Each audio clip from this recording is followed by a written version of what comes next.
There's nothing that God hates more than sloth and laziness. If God were to create a man and that man were to sit around and do fuck all, God will frown upon you. It's why you're never lucky. If you're listening to this and you think I'm never lucky, I'll tell you why, because God dislikes you because you're fucking lazy. Start to work. Start to show God the beauty of his own creations. You'd be amazed how lucky you'll become. Wow. God is unhappy with these people. And inside their hearts, they're unhappy. We talk about depression, anxiety, all those things you mentioned earlier on this podcast. You loathe your own weakness. You loathe your own laziness. This is what all of these things are. I don't feel depression. How can I feel depression when I'm the most powerful version of me that I could ever fucking be? Most men are walking through life and they don't realize that it's constant competition. Every single pound they want, someone else wants. Every single girl they want, someone else wants. And they're just sitting there just fucking floundering and wandering through life, unaware of how competitive the world is. And this is my point. If the world is truly that competitive, you do not have time to be depressed because it's a non-competitive mind state. You could be depressed for X, Y, Z, whatever. I'm not depressed. And I want the money you want, and I want the girl you want, and I want the status you want, and the car you want, and the house you want. And I'm going to get it, and you're fucking not. I don't give a shit what happens to me in my life. I don't care how bad it is. I don't care if the worst, most heinous things I could possibly imagine happen to me. I know that my sadness, my depression will be temporary because I will never stay a loser. It's against my creed. It's not in my DNA. All of your minds are broken. You can't even focus on anything anymore. You're right. You are constantly distracted to the point where you can't even appreciate the good things in your life.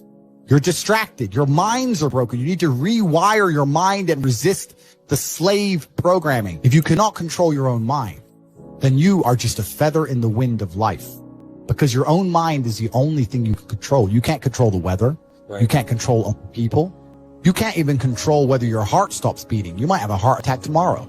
You can't control anything besides what you think. If you cannot control your own mind, then you go through life with zero control, zero influence. You can't control anything.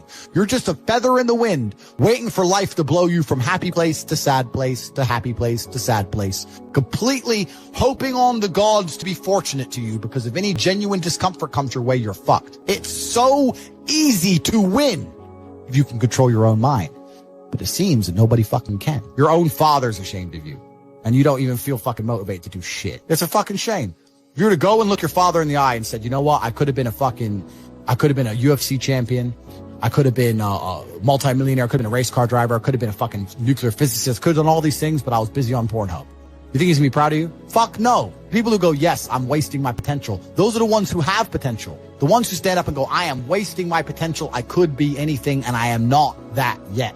They have a chance. This is your prerogative as a man.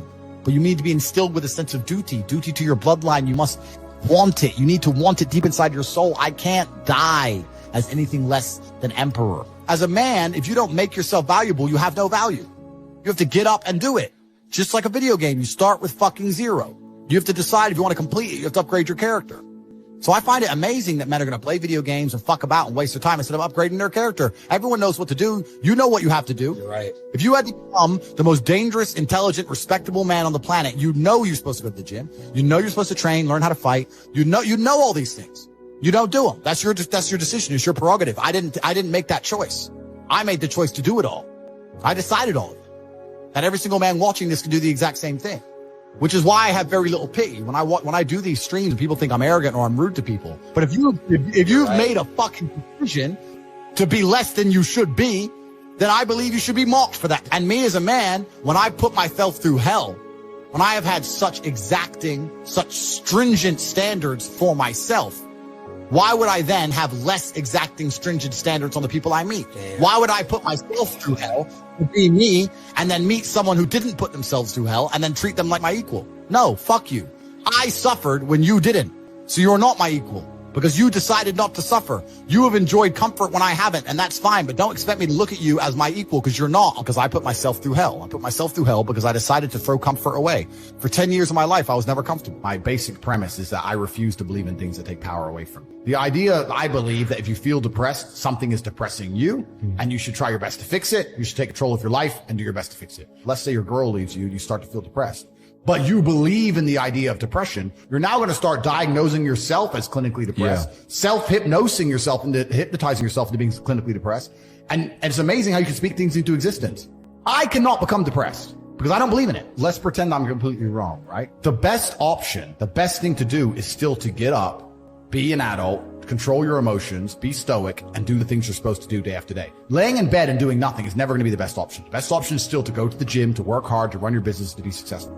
So it doesn't matter. We're talking about the different positions on the chessboard. But if the rules of the game remain the same, regardless of the position you're still trying to win, you still have to do the same things. So does it even matter at this point? If you come along and say he's depressed because of X and he's depressed because of Y and he's depressed because of Z, and the answer to all of them is still the same thing, then I don't give a fuck why you're depressed. Yeah, what I'm saying is you're playing a game and it's a competitive game and you need to build a mindset that allows you to be ultra competitive. If you want to sit there and say, no, I want a non-competitive mindset, then fine. You know what you call people who do not win competitions?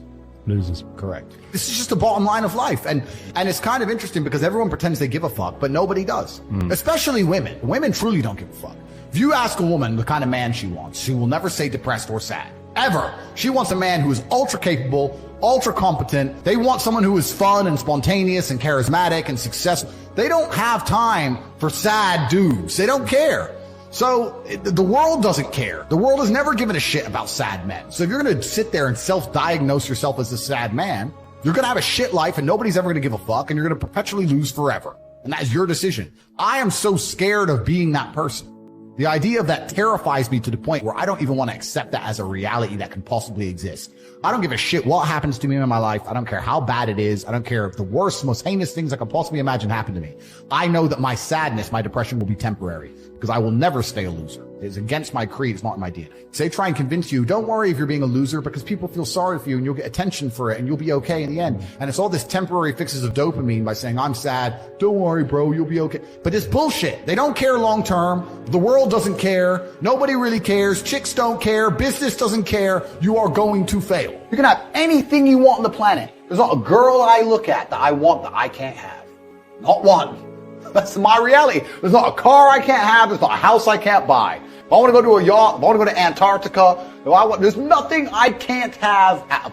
Bam. Because I've decided to become this man. It's the same for absolutely every single one of you at home. If you actually try and you actually want it and you're actually not making excuses, lying, talking shit, you're going to get what you want. So when I see people who don't have what they want, I consider them losers. And this may be elitist. I understand that. But if I put myself through endless pain to end up where I am, it's very hard for me to have sympathy on the man who's afraid of pain. You're avoiding pain. I've been through endless. I now have everything I've ever desired. You have none of the things you desire. Am I supposed to feel sorry for you? Because you took the easy way out. Am I supposed to look at you and go, oh, poor dude? No. You were a fucking coward. You didn't go through the shit I went through. You didn't put it on the line. So you deserve your substandard reality. That's what you deserve. You're a fucking loser. Because if you actually wanted it and you actually tried, you'd have it. You could have anything you want. Universe is super giving. If you want it, you can have it. If you're sitting there saying, oh, but I tried my best and I still didn't get it, you're lying. You didn't try your best. That is a fucking lie.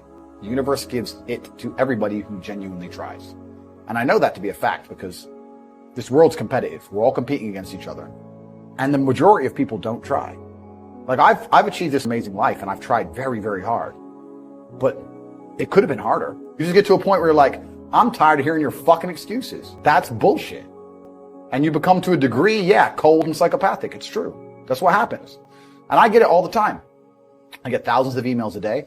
Everyone I grew up with, people I know, I get it all the time. They'll message me, hey man, just unlucky. You are not unlucky. You are a lazy fucking loser. You are not unlucky. You're breathing. You're lucky. The unlucky ones are gone. You're alive and you are a lazy loser. So a loser is anybody who does not have everything they want at the drop of a hat. That's who I call a loser. When I was broke, I couldn't sleep. I don't know how there's broke people out here sleeping just fine at night. Going, inflation's 20%, gas prices are 6 times, everything on the news is a lie, I never stand a chance of ever getting rich, where's my pillow? Like, what the fuck is wrong with you people? I go to bed at night as a teenager and think, I looked it up on the internet. It was a Honda Civic Type R. I wanted one. It was like 38,000 pounds. I had no money. I had less than 50 pounds in my bank account. Couldn't afford it. Then I looked up how much a Ferrari cost. 210,000 pounds.